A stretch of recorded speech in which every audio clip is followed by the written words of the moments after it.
সম্প্রতি ফেসবুকে দেখতে পাচ্ছি যে আমার নামে আসলে বেশ কিছু আইডি তৈরি হয়েছে। এই আইডির সংখ্যা আসলে 50 ছাড়িয়ে গিয়েছে, কিন্তু আমার শুধুমাত্র একটি ফেসবুক আইডি রয়েছে এবং অন্য কোনো ফেসবুকের যে পেজ বা এরকম কোনো কিছুই নেই।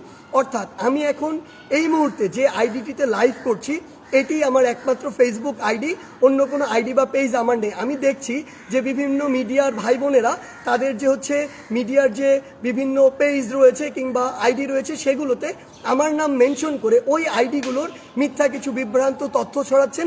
এজন্য আমি আপনাদের বলে দিতে চাই সেগুলো আমার আইডি নয়, সেগুলো ফেক আইডি এবং আপনারা সেগুলো ফলো করা থেকে বিরত থাকবেন। এবং যারা এই মুহূর্তে আমার আইডিতে রয়েছেন আমি তাদেরকে অনুরোধ করব ওই ফেক আইডিগুলো আপনারা আনফলো করে দিবেন এবং সেগুলোতে সম্ভব হলে আমি অনুরোধ করছি যে রিপোর্ট করবেন। এখন দুইটি গুরুত্বপূর্ণ বিষয় নিয়ে আপনাদের সামনে কথা বলতে চাই। একটি বিষয় হচ্ছে যে আমরা দেখছি গতকালকে থেকে বাংলাদেশের বিভিন্ন জায়গায় ঢাকা শহর থেকে শুরু করে বিভিন্ন অপ্রত্যাশিত ঘটনা ঘটছে, সহিংসতার ঘটনা আমরা শুনতে পাচ্ছি। আমরা আপনাদেরকে স্পষ্ট করে বলতে চাই, এই যে বাংলাদেশের ছাত্র সমাজ একটি এত বড় আন্দোলন করেছে, একটি ফ্যাসিস্ট একটি সরকারের যে একটি পতন ঘটিয়েছে, সেটি আমরা এই কারণে করিনি যে একজন নির্যাতক চলে যাবে আরেকজন নির্যাতক এসে সেই জায়গাটি নিবে। এটি আমরা আমাদের জায়গা থেকে কোনোদিনও মানব না। বরং এই যে নির্যাতনের যে প্রসেসটি রয়েছে, যে সিস্টেমটি রয়েছে, এই সিস্টেমটি ছাত্র সমাজ বা বর্তমান বাংলাদেশের যে প্রজন্ম তারা চায় না। সেই নির্যাতনের সিস্টেমটি চেঞ্জ করার জন্য আমরা আমাদের এই আন্দোলনটি করেছি, এই অভ্যুত্থানটি ঘটিয়েছি পুরো বাংলাদেশের মানুষকে নিয়ে। সেই জায়গা থেকে বিভিন্ন রাজনৈতিক মতাদর্শ, সে বিরোধী মতাদর্শ হতে পারে কিংবা বিভিন্ন যে রাজনৈতিক মতাদর্শে যা ছাত্র সংগঠন বিভিন্ন রয়েছে তাদের কথা বিভিন্নভাবে শোনা যাচ্ছে যে তারা প্রতিহিংসার বশবর্তী হয়ে এই বিভিন্ন ভাঙচুরগুলো চালাচ্ছে। আমরা স্পষ্ট করে বলে দিতে চাই, এই বাংলাদেশে এরকম যদি অন্যায় বা অপরাধ যেগুলো হচ্ছে এগুলোর অবশ্যই প্রত্যেকটির বিচার হবে। সেই জায়গা থেকে আমরা স্পষ্ট করি, আমরা কখনো আমাদের জায়গা থেকে এমন সহিংসতাগুলো সমর্থন করি না।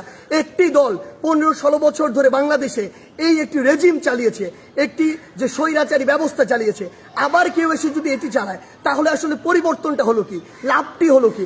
আমাদের প্রত্যাশার সাথে এটা কোনোদিন প্রাসঙ্গিক হয়? কখনো হয় না। তাই আমাদেরকে এটা আমাদের কাজের মাধ্যমে প্রকাশ করতে হবে যে আমরা যে বাংলাদেশের স্বপ্ন দেখি সেটি আসলে আমরা সত্যি করতে চাই।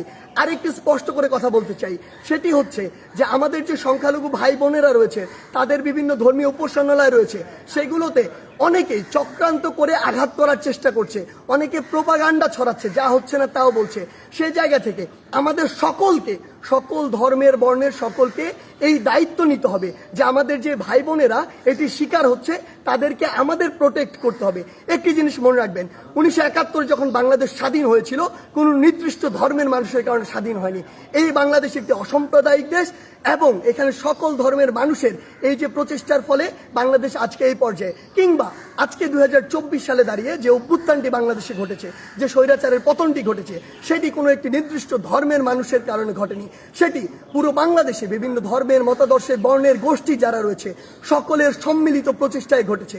সেই জায়গা থেকে আমি আপনাদেরকে এটা স্পষ্ট করে জানিয়ে দিতে চাই, যারা এই কাজগুলো করছে অবশ্যই তাদেরকেও বিচারের আওতায় আনা হবে।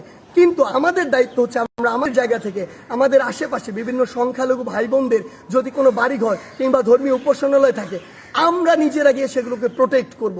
সেই দায়িত্বটি আমাদের, কারণ আমাদের আসলে স্বাধীনতার এখনো শুধুমাত্র একটি প্রাথমিক বিজয় হয়েছে, চূড়ান্ত ধাপে আমরা যাইনি।